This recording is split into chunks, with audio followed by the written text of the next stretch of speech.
it's almost like I would go to a tournament knowing I'm going to get a check now.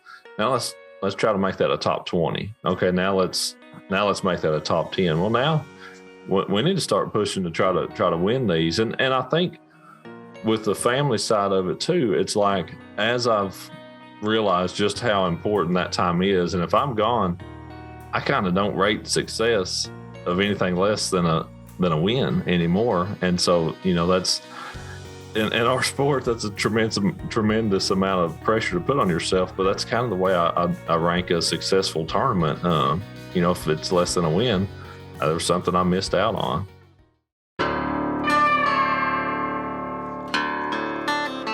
This is the Tom Rowland Podcast. Fascinating stories to amaze, encourage, and inspire you in fishing, fitness, and the outdoors. And we're brought to you by Black Rifle Coffee. I started this podcast as a way to connect with my friends, people that I admire and respect, and you. It has been a learning journey that's made me a better person, a better fisherman, a better father, and a better athlete. I'm so happy that you're on this journey with me, and I'd love to hear from you with show suggestions, guest suggestions, or questions. The best way to get a hold of me is through text. You can text 305-930-7346 for the fastest response, but if you prefer to email, you can send that to podcast@saltwaterexperience.com. That's a dedicated email address just for the show. If you like this show, you can show your support by posting about it on social media and tagging me. Text the link to a couple of friends that may also enjoy it, and subscribe and leave a 5-star review if you feel like I've earned it. The website is tomrolandpodcast.com, and that is where everything lives. All past shows, you can go and listen to any show. You can look up all the different shows that we've done, both the How To Tuesdays, the full links, and the Physical Fridays. They all live on tomrolandpodcast.com. And the social media is Tom_Rowland, ROWLAND, on Instagram, or you can go to our big account, Saltwater_Experience. I hope to hear from you soon. So now let's get on to today's show. Hey everybody, I'm Ott DeFoe, and this is the Tom Rowland Podcast. I'm a professional angler on the Major League Fishing Bass Pro Tour and the 2019 Bassmaster Classic champion. All right. Ott, how are you, man? I'm doing good, Tom. I appreciate you having me on, and I've been looking forward to this. I know we've been trying to make it happen for a while, and I'm glad we're finally able to. We have, and I thank you for doing that, because I know that, as a professional bass angler, and certainly with the schedule that you have, days like this are not that frequent, I would imagine. How many days are you on the road? It's pre-COVID, it was like 200 plus days a year, gone a lot. It's still, in the 150-ish range, I would say, a few less days, just a few less engagements and things to go to now, but definitely still gone, a whole bunch, half the year or so anyway, it seems like. So pre-COVID, very busy schedule. You were doing more like boat shows, more, Bass Pro signings, stuff like that. And then absolutely, that's what stopped kind of. Yeah. A lot of the extra appearance stuff, kind of the other, couple days here, couple day there type things, have done less of those in the past, in the past year, 2 years or so than what we were doing. Right. Well, I've been following your career for a while. And as I started to lead up to this podcast, I did a little more research on you. And you just have such an inspirational, motivational, incredible story it's kind of like out of a storybook. I mean, you started fishing with your dad, and I'm sure you've told this story a million times, where you guys fished for, I don't know, a couple of years and didn't cash a check.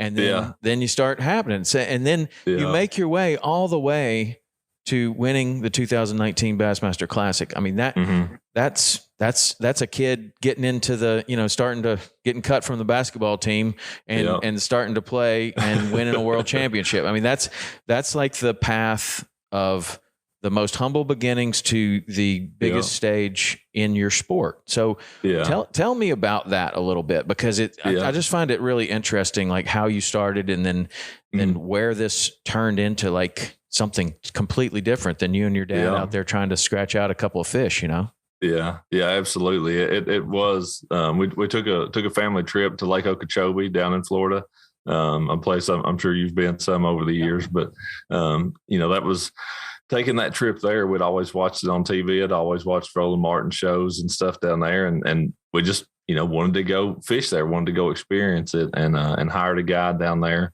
And went out and just had an unbelievable day of fishing, and just truly a surreal experience. I would think I was 9 years old at the time.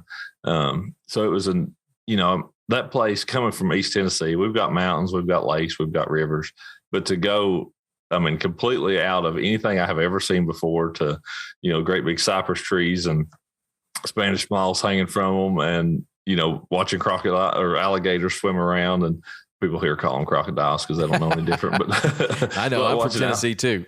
Everything's a crocodile. Yeah, exactly. So but watching alligators swim around, and just all the things that are just an overwhelming experience. As a 9-year-old kid, when it's the first thing you saw it, I knew then I wanted to be a bass fisherman. I didn't necessarily tournament or guide or whatever. I just knew I wanted to be on the water as much as I possibly could. But then we went to attended a Bassmaster Classic, and I was like, now that's pretty cool, because I wasn't a competitive. I wasn't built for standard sports when I was a kid. I was the smallest kid in my class. I was the youngest kid in my class. So regular sports really just didn't suit me. I wasn't very coordinated. I wasn't built for them. But I wanted to be competitive, as most people do. I think we all have a little bit of a competitive spirit. And once I started fishing and saw that there was and watched the classic to see that competition side of it, I was like, that looks like fun. That's a way to be outside. It's a way to be outdoors in God's creation, and to also feed that competitive side. I knew right away that was something I wanted to do. And it was, we came home from that trip in Florida and found a tournament like the next weekend or a couple weeks later or something, and signed up and went and fished it. And I fished that tournament with my dad. That was the first tournament he had ever fished. He had never fished tournaments before either. He wasn't a bass fisherman. We would go fishing and stuff and just fish for whatever we caught. But that lit the fire. And I've got a brother that's a couple years older than I've got a brother that's several years older. They enjoyed it as well, and fished a lot of tournaments and stuff too. And my brother that's a couple years older still does fish some and helps run some tournaments. But that was what got it all started. And from there, it was just progression. I was 9 or 10 years old at that point in time. The next calendar year, I think we fished like 50 tournaments. Really? No joke. Dad went and counted up at the end of the year. It was 50. So it was something every weekend in the summer, a couple a week, little Tuesday night, Thursday night stuff. Mm-hmm. We hit it full bore. And so he was into it as much as you were. Now, was he into it because he was getting to spend this great amount of time with you? And I don't know, maybe your brother was fishing with you guys too, but did he kind of embrace this activity as a father-son kind of activity, or was he also into the fishing aspect as much? All the above, but largely a father-son activity. And it was because there are two of us as brothers and just one dad to take us. We would have to split up. So like we met some other people that fished a good bit and would fish tournaments. I may fish with that guy this weekend and then fish with dad the next weekend. And, my brother and I would swap back and forth. He'd fish with him, I would fish with dad, vice versa. We'd go back and forth. But it was largely a time, a way for us to spend time together. And that, having kids now that Abby's 14 and Parker and Lizzie, our twins, are 10, I can see where dad was at with that, because I love to go to their games and watch them and cheer them on when they're playing basketball and volleyball and all that kind of stuff. But when you're actually the one competing on the team with them, it's a lot of fun. I get to captain Parker and his fishing tournaments when I'm home, and to watch him and his buddy fish together, that's a ball. And I love it. I like it more when he and I are fishing together, and we're fishing in the tournament together. So I totally get dad's enjoyment of that it was he and I working together, or, me and some of our other friends that we fished with. But yeah, it definitely was a thing to do together. Where and your son is fishing now? Yeah, they have like a lot of high school and junior tournaments. Right. He's on the junior side. And so at some point, you needed to you said you captain him, or at some point you're like I would imagine that you want to fish with your son, but you're coming with, this incredible resume. Do they let you in like little coffee can tournaments and stuff like that? Or is it like, oh, no, no, we're not letting that guy in here. Right. Yeah. There's some that let me, and there's some that don't, even with Parker, even with my son. And I never fish any tournaments around here anymore with, but just buddies that are my age or whatever. I don't do that at all. If I fish a local tournament, I'll fish with Parker. Sure. But there are some that are like more than happy to have me, would love for me to come fish every week, win, lose, or draw. That they wouldn't care at all. Right. And there's some that are, they have the rules in place, or they just, you ask the guy and they're like, well, we'd really rather you not with your son or not. That's just the way it is. Have you ever thought about like you're starting this when you're young and you had this experience when you're 9, then you and your dad start fishing, and then you fish a whole bunch, and you had nothing to lose. You're learning every single week. Everything is new. If you catch a big fish, it's going to be a huge deal. And now your son comes into it, and he's having the total opposite experience. Like, he's been around this his whole life. He's got your last name. And what do you think the difference is between those two experiences? And have you thought about that or talked to your son about it? Like, does he feel pressure? I haven't thought that much about it. I think Jenny probably does more than I have. But the way Parker is, there's no doubt he has thought about it. Because he certainly favors Jenny. I mean, just in his thought process and his personality and a lot of stuff. Abby, our oldest daughter, she and I are cut from the same cloth. Parker and Jenny are very similar, and Lizzie's kind of just her own mean mix in between.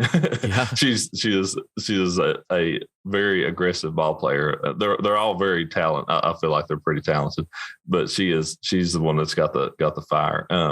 But yeah, I think I do think with Parker's just his demeanor and stuff. I'm sure he has thought about that. I don't, because I don't feel like I certainly don't try to put that pressure on him. I never intend to. I want him to enjoy it because he enjoys it. You know what I mean?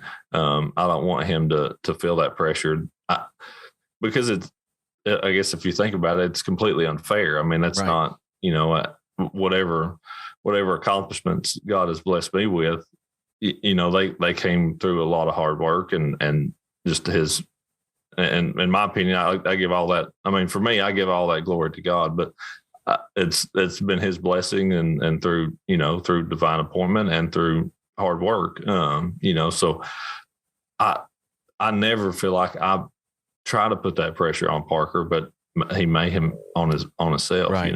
It's hard not to for a young man. I mean, no matter what they're doing, they're in some way living in the shadow. It's funny. I have 3 kids too, and they're all very different, just like you described. Like one does one thing, one does another. The middle one's kind of in between, and they all. And in some ways, like even with wrestling, I mean, I wasn't like a great wrestler. I was probably a mediocre wrestler, maybe one of the best in the state when I was in high school, but didn't continue it on any further. And even just that with my son was he felt pressure. Like, wow. Yeah. Like you did well in wrestling. Now I'm expected to do well in wrestling.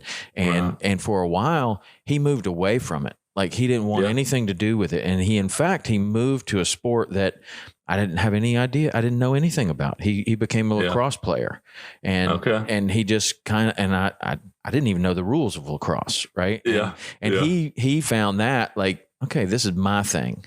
And that was really interesting. Yeah. But then later he came back to wrestling, and he certainly has embraced fishing and hunting and all of that as he's matured a little bit. But I think that he certainly felt a lot of pressure early. And it's just an interesting conversation, parent to parent, that, how you deal with those kind of things and how you encourage, but don't pressure. And, it's a fine line. It's a real balance as you're doing that. What have you had those conversations, or has he shown, like a desire to move forward or kind of push it away at times, or? Yeah, both. Definitely. There's been phases of both. It seems like, there's times when I don't ask him much because I don't want to put any extra pressure. But Jenny just be like, what do y'all?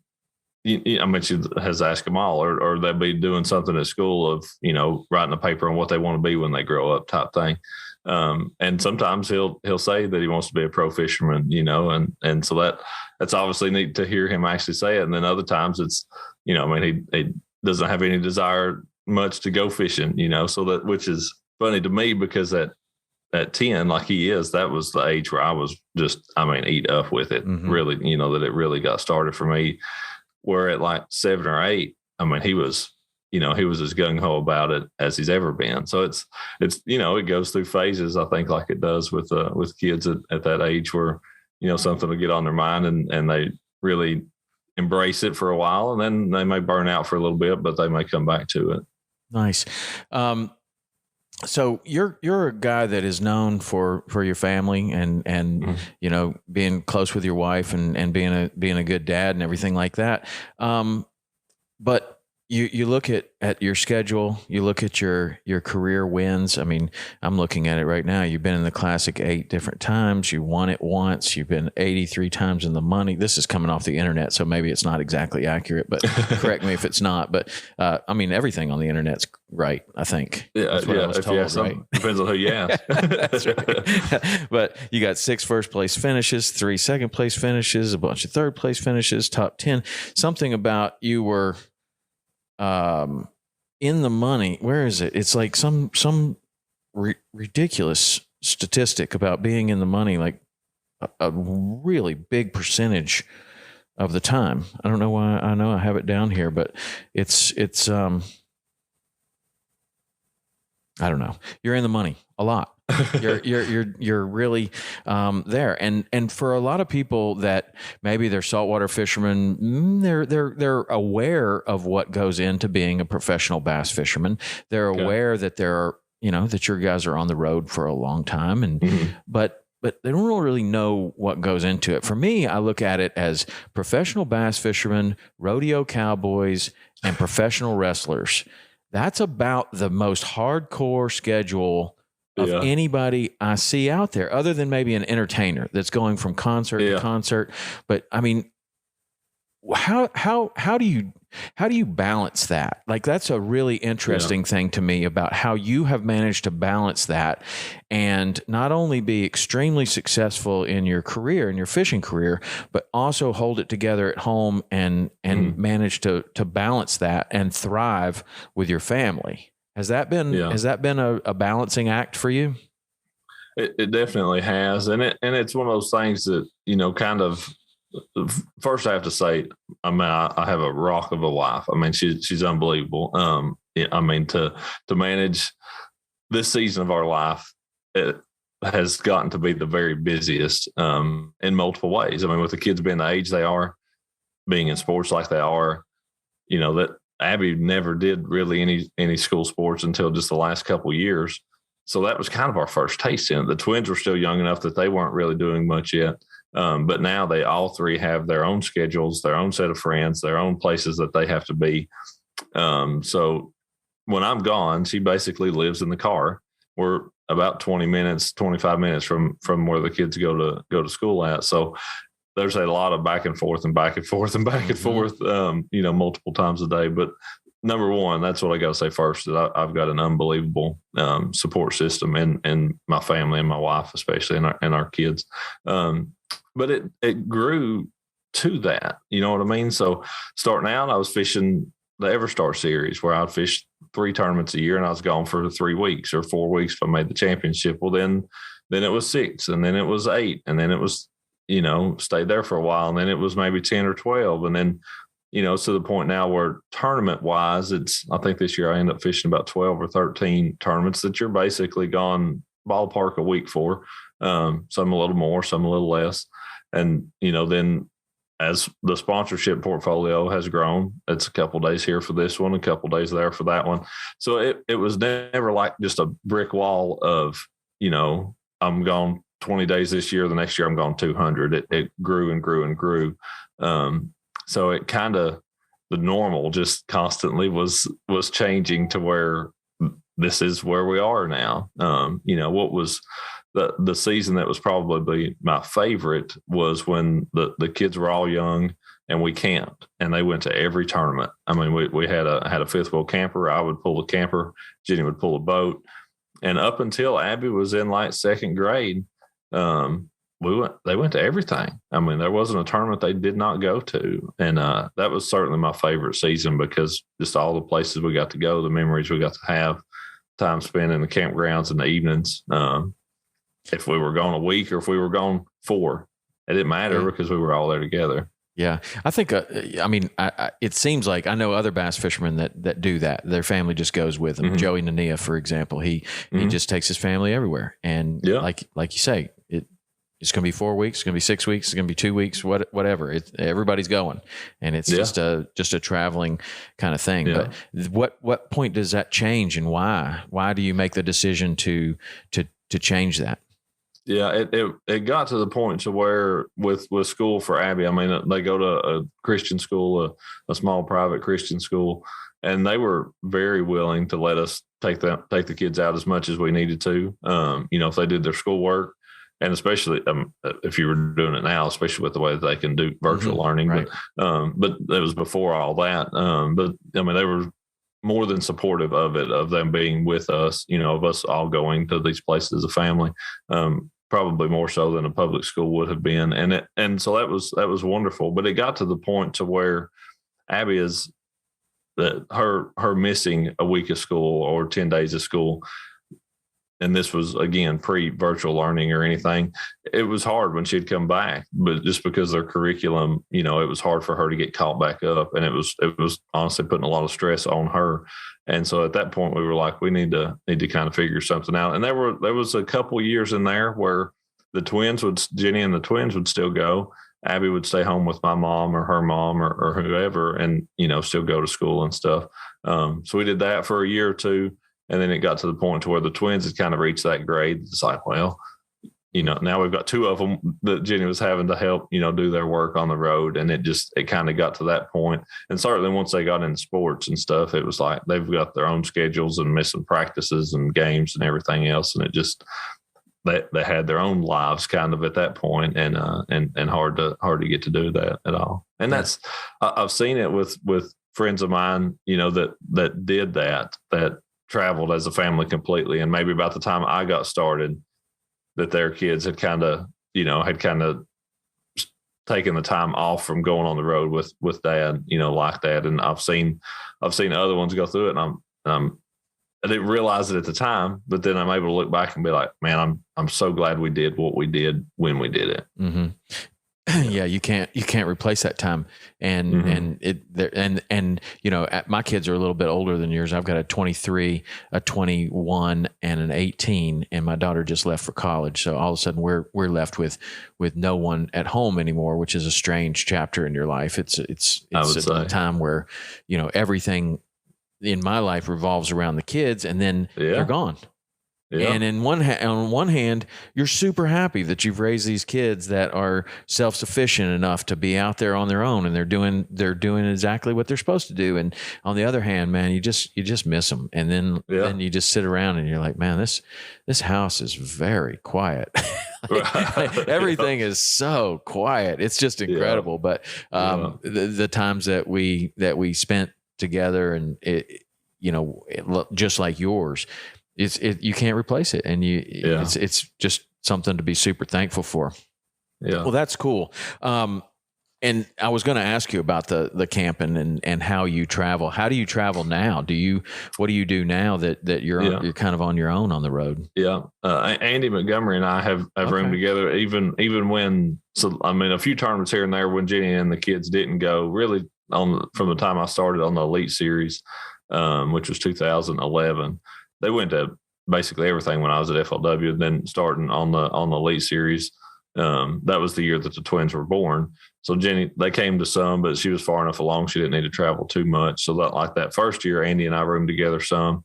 The next couple of years, not quite as much because Jenny and the kids were at most everything. And then kind of as that season started to change again, he and I roomed together basically all the time now. And for the most part, we rent houses.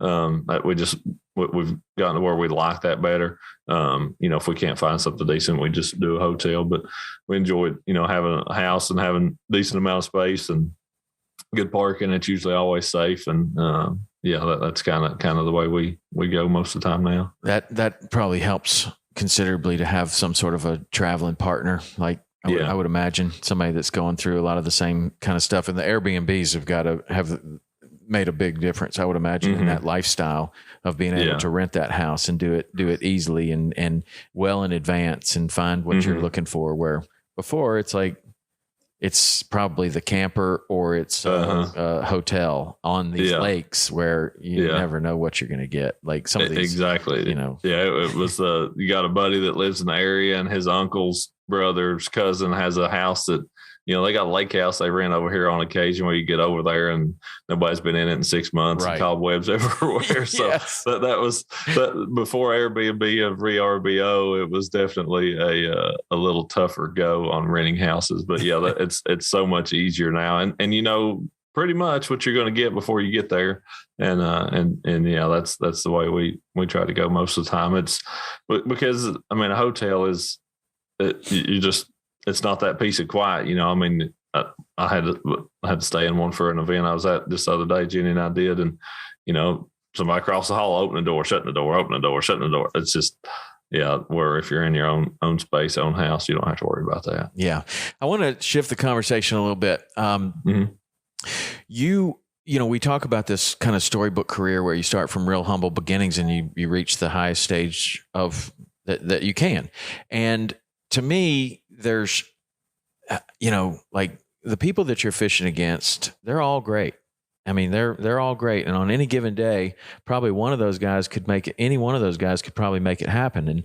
Absolutely. And so in that regard, fishing, just especially bass fishing, but a lot of type of fishing can be won with your mind. Like you can, it's a mindset, it's an attitude, it's a game plan. It's, call it what you want.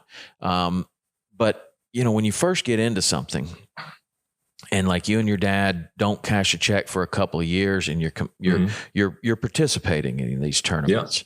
And then you kind of, that participation might kind of develop into, well, now we're kind of, maybe we might even be competitive in these tournaments. But at some point, the mindset shifts from, I'm not participating in these tournaments anymore. I'm going there to win. Yeah. And, or maybe even there's kind of a development process of you're going there and you want to be in the top 10, or you want to cash a check every time. But to make it to where you have gone, somewhere along the line, that mindset shifted to like a predator mindset. Like I am here to win. Like, can you go through that process of how that has developed for you over time? Yeah, that really is. And it's something I don't truly think about that much, but it most definitely has. A quick little piece on that. The bass club that I started off in when I would have been 12 or 13. And so I had to fish with Dad because it was a draw club. So, we were all members of the club and you would put your name in a hat and you would get drawn out with whoever and fish with different people every week. Actually, I guess I was 14 because I had to fish with Dad. I wasn't 16. At 16, you could go in the draw and my brother was. So, and we fished in that for a couple of years, and we were exactly what you said to start with. We were participating. We never gotten the money ever. And this is like a 20, 30 boat or 20 or 30 guy deal, not very big. Didn't take a ton of weight to do well in this. And then it shifted to the point of what you were saying where like, okay, you're getting some money here or there. And then it got to the point to where that's all we were doing was winning, about all the time. And one of the guys in that club actually made the comment, said it was a lot better when y'all were just here donating, So, and everybody likes you better. Yeah, so we liked y'all better then. But it really has, and it's changed that you call it a predator mindset, and I kind of like that. In the last 2 or 3 years, really around the time of the Classic, kind of around that season, I guess. And maybe the Classic was kind of the catalyst for it. That event being at home, I would have felt like if I didn't win, I didn't accomplish my goal. And that, I've felt that way for a long time. I want to win every tournament that I fish in. But then that was the year we also started Major League Fishing and the Bass Pro Tour and stuff was 2019. And in those events, I don't know if it's something with the way the format is, if it's the way the structure of the event where you have those cuts and resets and that type of stuff.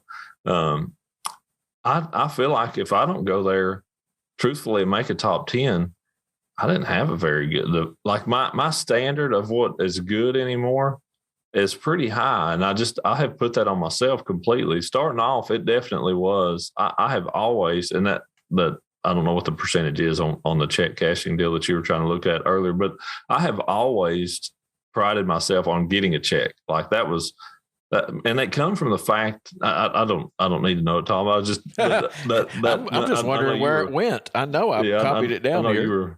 You were looking for it earlier, but when I started off, I didn't have any sponsors. And so if I didn't get a check, I lost money by going to that event. And so it was extremely important for me to get a check. At least that way I'd put a little bit of something back in the bank. It didn't cost me the time off of work, the entry fee, the travel, all that stuff. It was very important for me to get a check at every single event. And I got good at that. I got really good at that to the point where I rarely missed one. And then knowing it's almost like I would go to a tournament knowing I'm going to get a check. Now let's try to make that a top 20. Okay. Now let's make that a top 10. Well, now we need to start pushing to try to win these. And I think with the family side of it too, it's like, as I've realized just how important that time is. And if I'm gone, I kind of don't rate success of anything less than a win anymore. And so, that's, in our sport, that's a tremendous amount of pressure to put on yourself, but that's kind of the way I rank a successful tournament. If it's less than a win, there's something I missed out on. Do you think that as you look back on your career at this point and you see where those mindset shifts took place, like if you're going there and your goal is to get a check, how many times are you going to win with that mindset versus the other? Going for it, because you can. I mean, I don't know that much about bass fishing, but I do know about tournament fishing in saltwater, and there are plenty of opportunities where you can play it safe, and you can definitely make it into the top 10 by playing it safe. You know where the fish are, you're going to go there, but you also know that you're going to catch what everybody else is catching. And then, so to win, you're going to have to do something different, or you're going to have to take a risk, and you're going to have to swing for the fence. And do you think that if your mindset is get a check, I mean, occasionally it's fishing, you're going to you're going to have a great day every now and then, and maybe you win something, but to win consistently, can you do it with that mindset, or do you have to have a different mindset? You definitely have to have a different mindset, because the problem is if you're fishing for a check and you miss, now you finish 60th. Yeah. Where, that truly is the deal. I finished 60th. I know what that means. So if you're fishing for a 20th, or, maybe on the verge of making a top 10 and you miss, well, you finished 15th or 20th. It was still a really good event. If you're fishing if you're like, man, this is my chance to win, but you may miss and still finish 60th. You may also miss and finish third, so that kind of is to me the difference of it. And there's, really, for me, the way I look at that in our practice, and one tournament this year in particular, was a couple, honestly, were really good examples of it. Our event on the Harris Chain down in Florida, I'll preface this by saying our events now with Major League Fishing are pretty unique. With what we fish with bass on the Elite Series or the Classic, that type of stuff is a cumulative weight. Every day mattered equally. What you caught today added to tomorrow, added to the next day. The total at the end wins. Well, ours, we fish 2 days, and then it cuts, and then it zeros. Those 2 days are irrelevant at that point. All you had to do was get through it. You get to the next day, same deal. You just have to get through that day. You make the final day. That last day goes, it doesn't matter. It all resets at zero. So we're unique in the fact that each day kind of stands alone. You got to survive, and then you got to win. Day one, Harris chain, I did pretty bad. I had like 11 pounds or something. The cut was maybe 18 or 20. So I was like 8 or 10 pounds out of the cut. Not that bad, but I wasn't in it. If I go back and catch what I do again, I'm not even going to be close. So I know, and that's kind of where it's like a double-edged sword. I'm so bad off that I don't have to think about it. I'm like, I can totally scrap that. I'm going to do something totally different because I'm not going to fish that way and try to finish 60th or 50th, or if it was really good, maybe I make the cut barely. I'm going to totally scrap it. I'm going to do something different. I think I'll catch some, but I may not.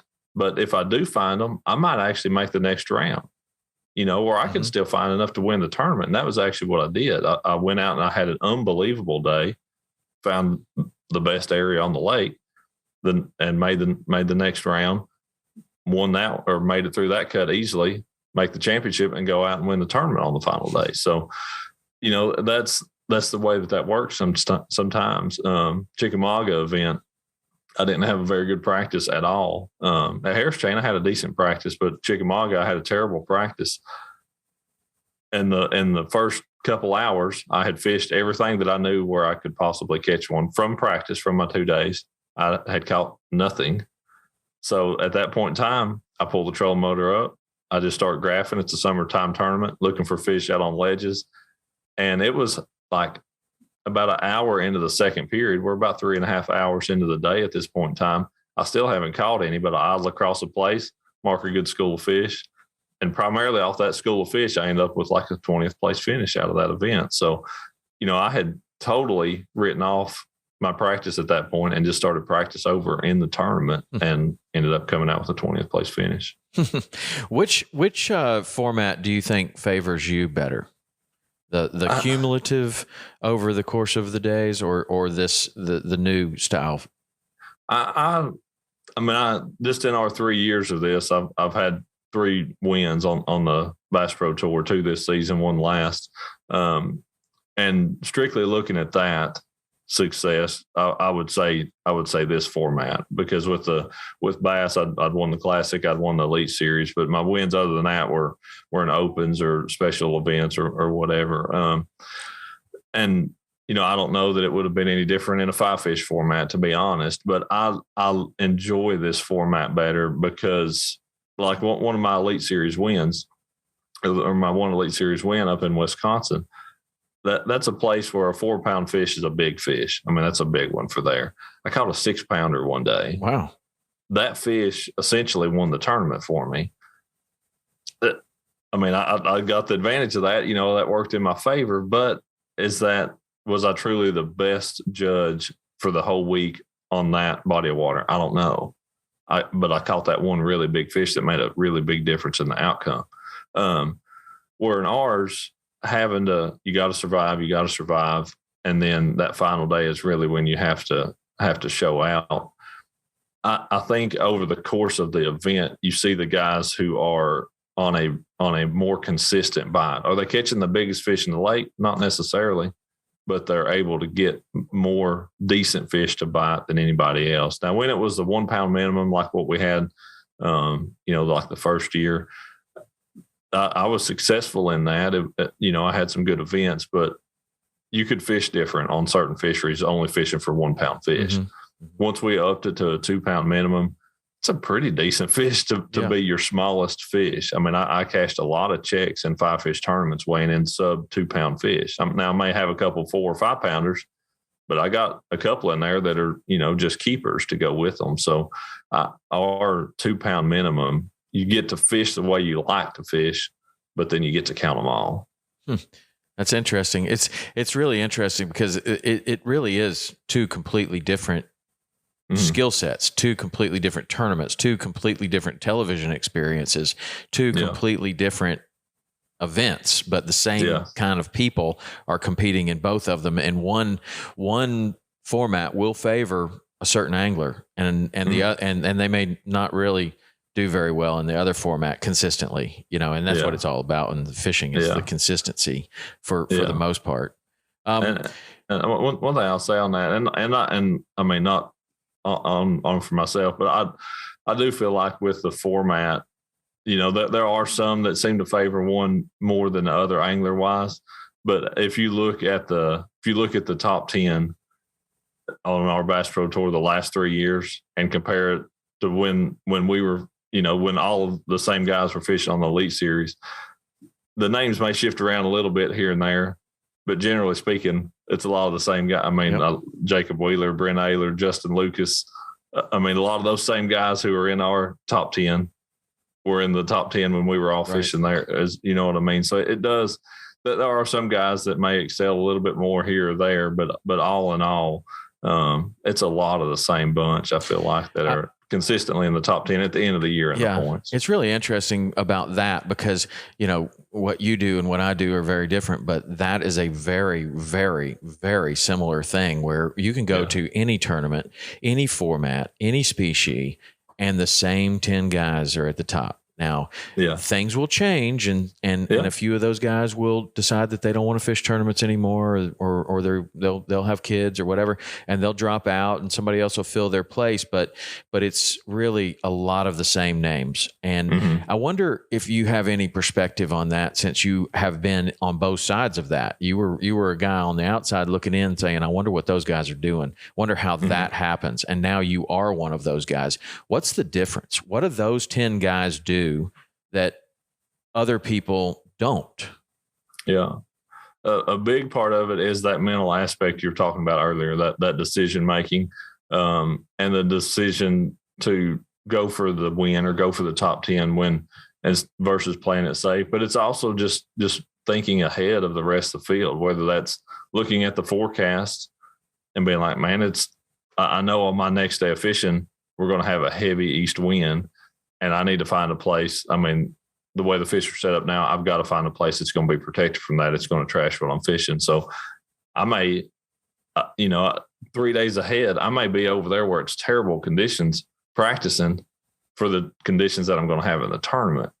So it's just that, it's kind of that looking ahead type stuff, trying to stay a step or two ahead of your competition, whether that's cold front coming or that's a wind change direction or, a lot of those different factors. But it's really that trying to outthink them more than anything, because we're all pretty physically able to do the same things. We've all got, 4 or 5 graphs on our boat. We're all pretty equally paired as far as our abilities and our equipment. So it really does, a lot of it end up coming down to the mental side of it, of just trying to outsmart the other guys or outwork them, and that's, it's usually any of the resources that were available to, from online mapping and Google Earth and that type of stuff. And just, trying to do better research, or once you get to that point, that week of mentally thinking and looking at the forecast and trying to expect what the fish are going to do,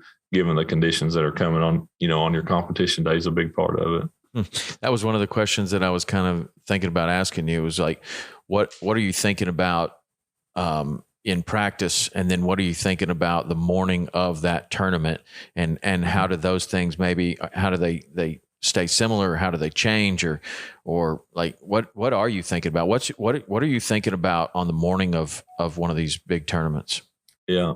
For practice, for me, I try my best to cover a lot of water, because that's generating bites is what we got to do, so trying to find areas that's got a lot of life in them, period. And hopefully I get a few bites out of that. but I'm going to make note of a place that just looks right, that's got all the right ingredients, whether I catch any fish there or not, because I may go through a place that's got all the right ingredients and just not have the fish figured out yet, where it may be 10 miles up the lake that I'll make a bait change or I do something else that's like, okay, here's what these fish are doing. This will work back where I was earlier. I don't even need to go back and check it out. But this will work, where I was at then once I have actually figured the bite out at that point in time. So that's kind of my mindset in practice, is just trying to get an idea as to what the fish are doing. If there's and pattern fishing is my preferred method, where I can find something I can duplicate, that I can work across a broad spectrum of the lake and not have to count on one spot or two spots type deal. But in the tournament, it's I want to catch them quick. I mean, if I've got a place I can start, if I've got a place where I think will be good first thing in the morning, I don't want to dilly dally around and kind of, I'll get there in an hour or so. If I've got a good place, and there's a lot of mental part to our game now too, to where, with Score Tracker and with the other guys you're competing against, knowing what you're catching, I'll be honest and saying I want to bury them as quick as I can. I mean, that's the goal, I mean, that's that's kind of what you're trying to do. So that if you can kind of rattle them a little bit, on occasion, that'll work in your favor. Sometimes it does. And sometimes you just make them mad and then they go to practicing and they end up finding something. So, but my goal is always on tournament morning, I'm going to go where I think has the most potential, especially for that time of day, wherever it's got the most potential to try to put a lot of fish in the boat quick. How often when you have, a successful practice, or you found these techniques that you think are going to work in a lot of different areas, and you're looking at the weather and stuff like that, and let's just say without a weather change, and you come up with a game plan for your day, how often are you going to change that game plan? Are you the kind of guy that's like, this is the game plan from my research and from what I did in practice, this is going to work and I'm going to stay with this? Or do you see something over there and you're like, because I'm more of the guy that stays with the plan. And then my partner that I fish with a lot, dude, he'll see a bird and he's like, no, we got to go over there. And I'm like, what? We just worked on this plan for a week and you're just going off. And you know what? I got to say though, it works for him sometimes, a lot of times, but my plan works a lot of times. And and there's two different ways of doing it. And some people are just like, no, man, it's nature, dude. You got to go where nature is showing you, you see birds diving and stuff like that. Something's going on over there. Yeah. But you don't know that it's not going on 30 miles down the lake where you were headed. Like which do you favor? Do you stick to the plan or you change? No, I'll change. I mean, I'll change in a moment's notice. I mean, I really will. Now, if I've got something that's just like, I mean, absolutely lights out, I know where I need to be. I'm not going to let much deter me from that. But if it's just okay and I'm just going to be fishing, man, I'm looking for any other kind of clue, any other God sign that I can find that I'm going to take and try to run with. I absolutely am. That the Harris Chain tournament, I'll go back to that one because that one was a pretty unique one as far as that goes. So the first day I had that bad day. Well, my next day of fishing, I was running around in Lake Harris, and I'm running down through there, and I'll see some birds sitting on this dock, and it was a shad spawn going on, and I had knew that from practice. And those birds are a great indication as to where that bait fish is. I see 4 or 5 birds like on this one dock. I mean, there's a lot of birds in this one place. But I ride on by and I kind of do a lap and I'm looking around, whatever. I'm like, it gets close to time for lines in. We have like a 30-minute ride around. I mean, I've rode a pretty good lap around. I'm like, I want to go where those birds were. I mean, that was the best indication that I had. That dock they were standing on, I think I caught 40 pounds off of. I mean, so it was, I mean, those clues like that, it's like our kind of fishing has kind of molded me into that type of angler. Again, with our format, you'll fish a day on, a day off, day on, day off. So it may have been, 36, 48 hours since you were on the water. You know how much stuff changes in that amount of time. And then in our cup events, we don't get any practice whatsoever. You pull up to the lake that you've never been to before, they hand you a map and say, go bring me a bass, so that's it kind of makes you fish that way, makes you a more instinctive angler. And that's something that I feel like I've embraced and really enjoyed doing. Yeah. It's interesting just to the difference in the game plan, and both of them can work. So back in 2019, you have it arguably your best year. But my research shows that you also had a health issue in 2019 right after that. So how did you start to realize that something was not quite right, and what did you do about it? It was actually immediately following the Classic that the symptoms showed up. Like the Monday after, like that Sunday night, I didn't sleep very good. And that Monday I was just like shortness of breath, and I would get out of breath going up and down stairs, but especially early on, like then, the shortness of breath came a little bit later on, but I had a little bit. But I would lay down at night, and it just felt like, I just couldn't catch my breath. I almost had to sit up to breathe decent. It was like once I laid down, I can't really say it felt like my lungs filled up with anything, but I could sit up and I could get some relief, and I could breathe decent. And so much so that the Wednesday following the Classic, I went to like just a walk-in clinic deal, and they said I probably had bronchitis and gave me some medicine for it. That didn't fix it. 10 days later, I went back and got some more, and minor improvements, but not much. And dealt with it for 2.5, 3 months. And actually, I think we were at the same Mercury event. Do you remember a Mercury event up in Wisconsin?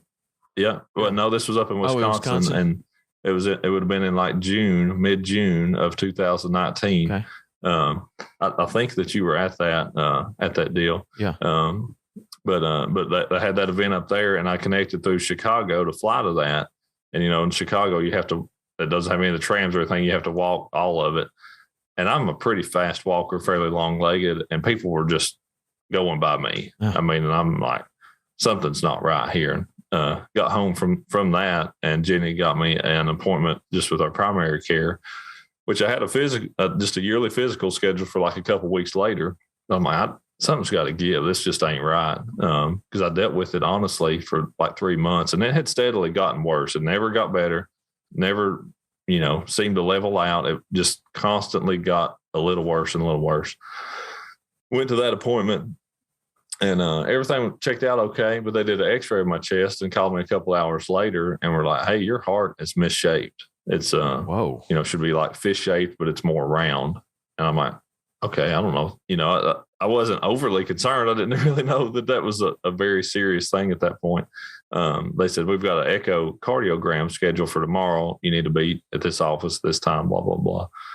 And so I go to that, and they basically do an ultrasound of your heart. And the tech, this is a line I'll never forget from that. The tech is, moving that wand around and, doing pictures of my heart and checking stuff. And he says, anybody ever mention anything about you having a murmur? And I said, no. He goes, I said, what's mean? That's not what you want to hear from your pilot or your doctor. Right. He said, well, no, there's definitely reason for you to feel what you're feeling. I'm like, okay. I'm not crazy anyway. And he's like, I can't really say any more than that. Your doctor who reads this will actually have to be the one to tell you, what's going on. So, and that call came the next day, and they told me then that I had a torn mitral valve. I didn't know I had a mitral valve, but I had a torn one, and it was letting more blood go the wrong way than it was the right way, which was causing it to go back into my lungs, which is what was causing the shortness of breath and stuff. So that was what was the fix? The fix was it was heart surgery. It wasn't open heart surgery, so they didn't have to go through my chest, but they actually went through my side, went between like my 8th and 9th ribs, and then went into my heart from there, and actually repaired that valve. They didn't have to replace it or do a mechanical or anything like that. They were actually able to replace my own valve or repair my own valve, and then put a band around that artery to make it fit what size the valve was now. So a mechanical or an artificial valve or anything like that has a 10, 20, 30 year lifespan. Then it would have to be fixed again. With this repair, it actually should last me my whole life. So that's why they were hopeful to be able to repair it instead of having to. How long did it take until you started feeling better? It was, I was just them. It said my ribs were spread apart about where it was either a baseball or softball. You could have got between my 8th and 9th ribs. That's how far apart those were, because they had to go in there with a tube to then work inside my heart with. Right. So that soreness was really bad for 10 days or so. Like the first day to do that with my arm was just excruciating. Well, the next day I could do that, by 4 or 5 days I could touch the top of my head, but that was the soreness. But being on the heart bypass and all that stuff, it wipes you out. Energy level and stuff for a week and I spent like 2 nights in ICU, 1 night in a regular room, and then I was able to come home. But for that first week at home, to get up, go, to the kitchen, eat a little bit of breakfast, I was ready for a nap. Wow. That was it.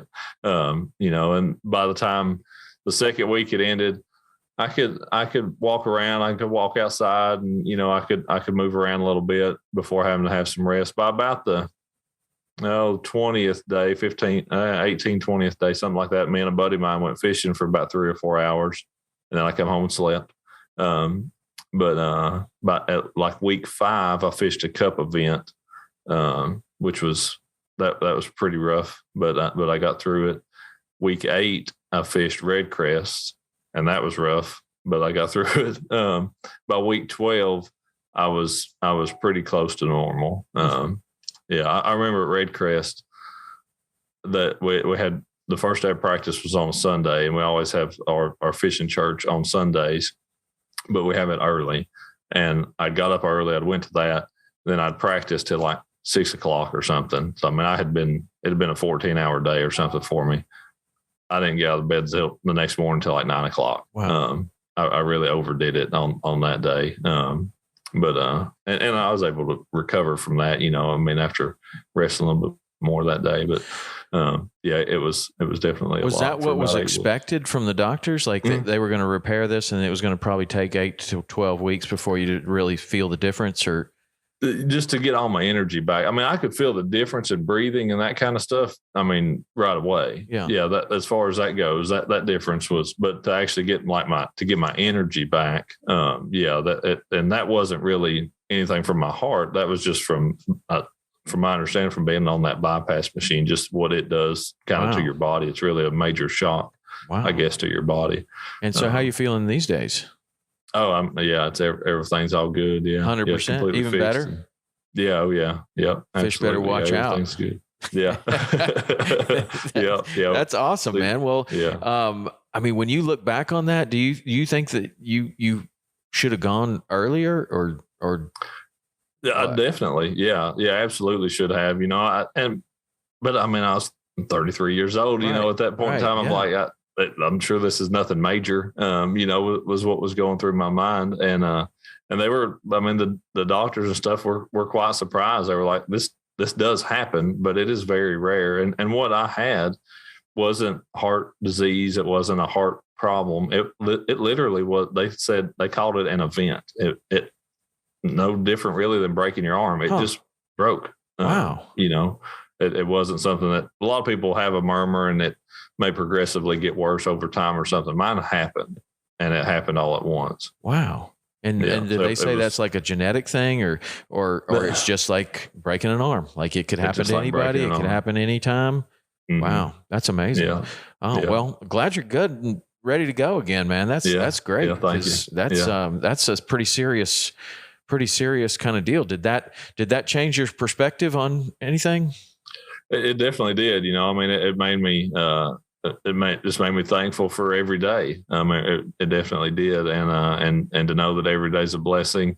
But yeah, it's one of those things that looking back on, it's never something you'd want to happen, but looking back on it, I'm really glad that it did. And that, that everything thankfully did come out the way that it did. But yeah, I'm definitely glad that it happened, as odd as that may sound. Well, it does. You hear that with other people that have had whatever it is, cancer survivors, or this is kind of the same way of like, this was the worst thing that ever happened, but it gave me a perspective that I would never have had otherwise. And I'm really glad that it did. And you see it happen with, failure, with colossal failures that take years to get over. And then once you do, it's kind of like, I would have never learned the lessons that I know today if it hadn't have been for that. But health scares can be like that too. So it's no surprise that you seem like a super grateful person anyway, but do you think that you're more grateful after that, or has that kind of gratitude about kind of every day always been there for you?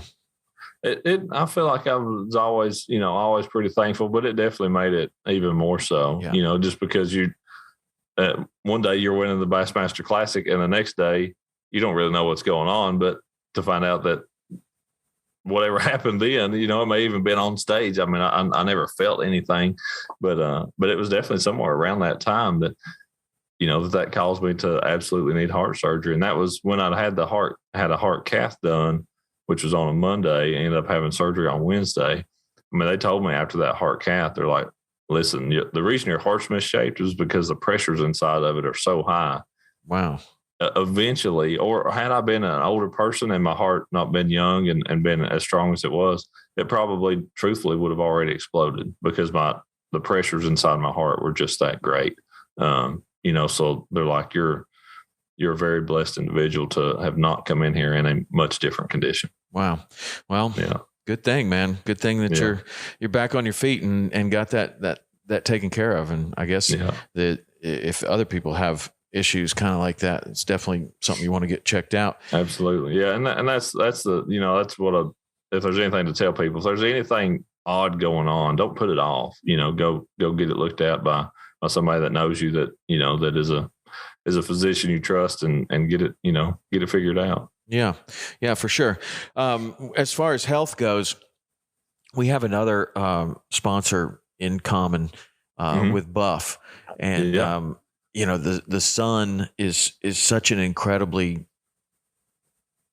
dangerous thing. It's also a wonderful thing, right? Like you get out there in the sun, you get vitamin D, it's super healthy. And if you don't have enough of it, it's super unhealthy. But doing what you do and doing what I do, you gotta, like, that sun is serious. And so how did you get started with Buff, and what does that mean to you as far as the sun protection and how important that is? Absolutely. Yeah, it is a big deal because we do spend way more time out in the sun than the average human being. I mean, I think you and I, our the percentage of our life that we're out there, is more than most. And I think we'd both say we're thankful for that. For sure. Absolutely.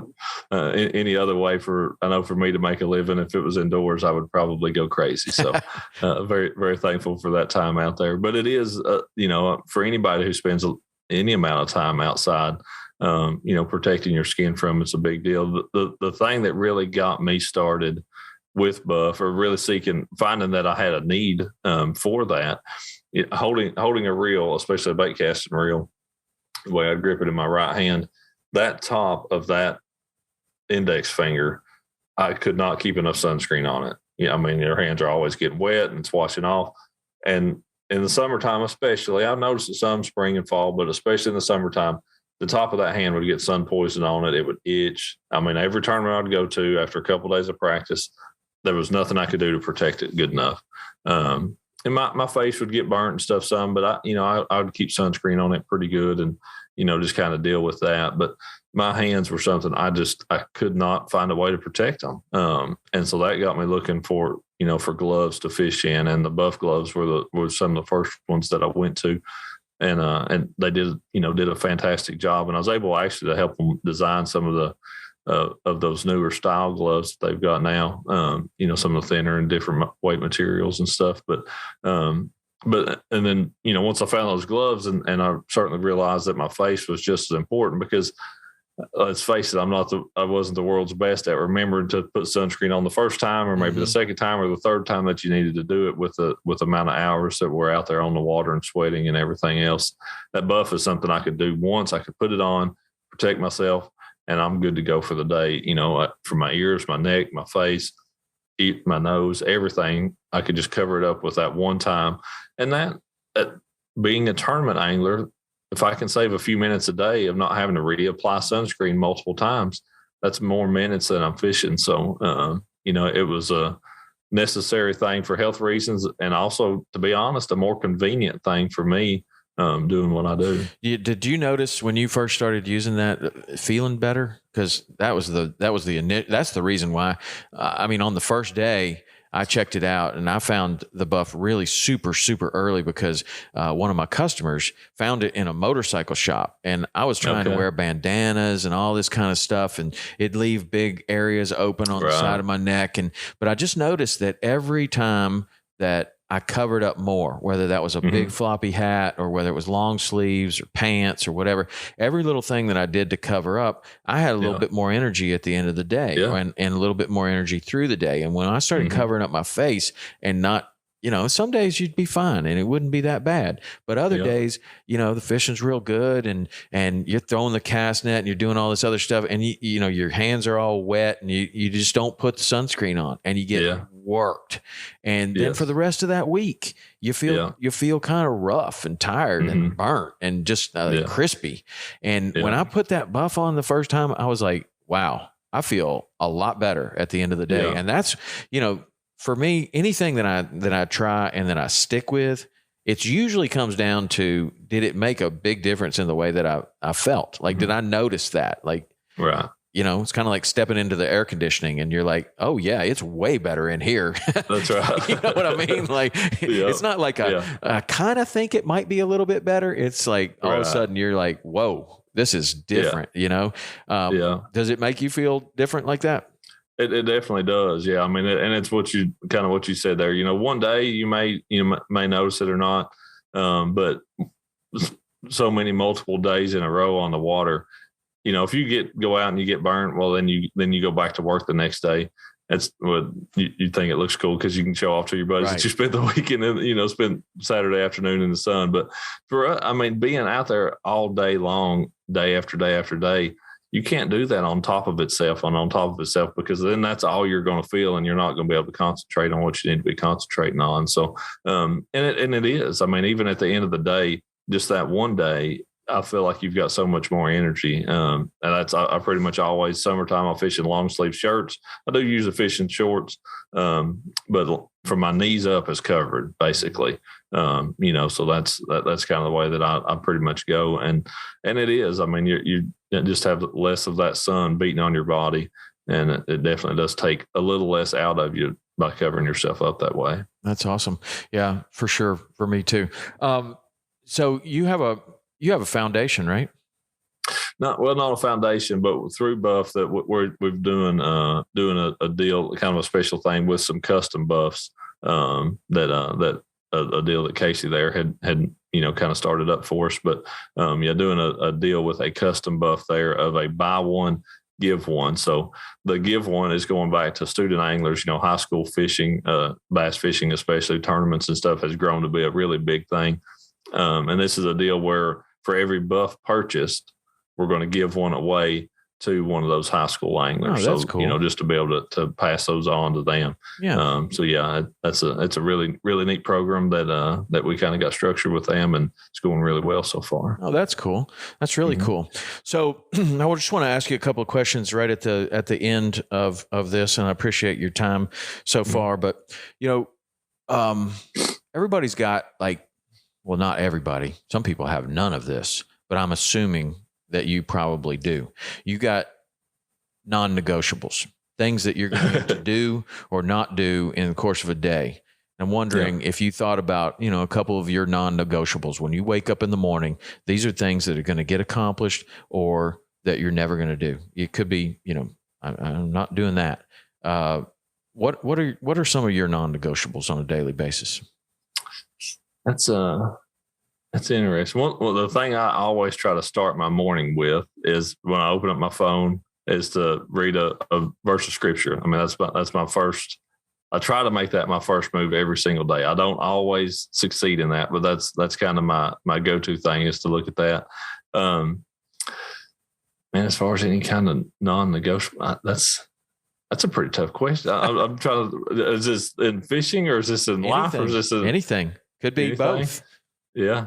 Man, that's can't really even think of anything else to kind of go along. You hit me with a pretty deep one right there out of the blue. I mean, just to be, to be a good person, to be a good husband, be a good father, as best I can. That's yeah. I mean, those are what I strive to do every single day. Yeah. Nice. I like it. And if you were to think about, like, let's just say things didn't go quite the way that they did with your heart. What are some things that when it's your time, mm-hmm. what are some things that you want to be known for in this life? Yeah. Kind of what I was, saying there a little bit. Number one, to be that I was a Christian, that I loved the Lord, and that I tried to bring others to Him. That I was a good husband, a good father, and then as professional wise, just that I played the game the right way. That I did everything the way that you were supposed to. I respected others the way I'd want to be respected on and off the water. I think that's as much as what you could ask for. That you treated other people the way you'd want to be treated. And, there was really nobody that I ever intentionally wronged. If something happened, that I tried to ask for forgiveness and move on from it. But, that I always tried to play the game the right way. I think that's more important than how many trophies you end up with. Just having the respect of your peers is a really big thing. Nice. I like that. Mm-hmm. And do you have what's your vision for the future? Man, I would love to see, for our sport, I would love to see it grow to be as popular. It is popular. I mean, it truly is. There's more people that fish than do anything else, as far as any other kind of sports. I mean, that participation-wise, more people participate in fishing than all the other sports individually, a lot of them combined. But for it to see it go as mainstream as something like golf, to see that what would be something I'd love to see in my time, because it is, to me, the greatest, the greatest sport that I've ever been a part of. And I think that it just has a lot of neat aspects. We're not chasing any type of a ball. Our target's always moving, literally. Yeah. Most of the time, unless it's on a bed. But yeah, it's always moving. It's always somewhere else, and you can't even see it most of the time. I mean, we're fishing for something that up until some of the sonar and stuff, you're just expecting the fish to be over there. You know what I mean? So that's the neat thing with it. I just think that it has so many variables. It's outside, and it's getting to enjoy God's creation. Right on, man. Right on. Well, I love getting to know you a little bit better. That's what I love about this podcast is you get to just sit down with people that like maybe at that Mercury event, I did get a chance to talk to Brent Ehler there for the longest time I've ever had a chance to talk to him. Usually, I see him around and it's like, hey, Brent, what's going on? Hey, Tom, nice to see you. Yeah. But you never have a chance to like really sit down and talk, because you got so many other things going on and there's just not a lot of opportunity for it anymore. And it's nice to get to know you a little bit better. And I hope that we'll cross paths again. But man, I wish you all the best of luck and in what you're doing and what you're going to do, because I got a feeling that you're just getting started. Yeah, well, thank you, Tom. I really, it's been enjoyable to get to be on here, and glad we were able to make it happen, and glad to come back anytime. So thank you very much. Right on. All right.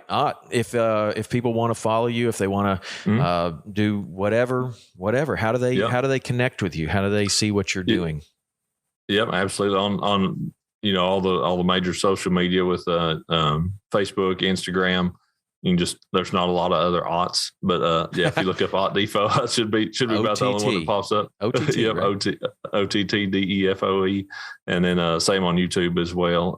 We've got a YouTube channel that we're trying to get to grow a little bit there, but yeah, that's our main stuff. And Major League Fishing, the Bass Pro Tour, that's where we compete at, and a lot of that stuff's either on Outdoor Channel or Discovery Channel, just depending on what the event is. But yeah, that's where they can follow along. So, all right. Well, there's your new favorite angler, Ott DeFoe. All right, man. Thanks so much, Ott. We'll be back in touch with you soon and have you back on. Okay. All right, man. Sounds good. Thanks, Tom.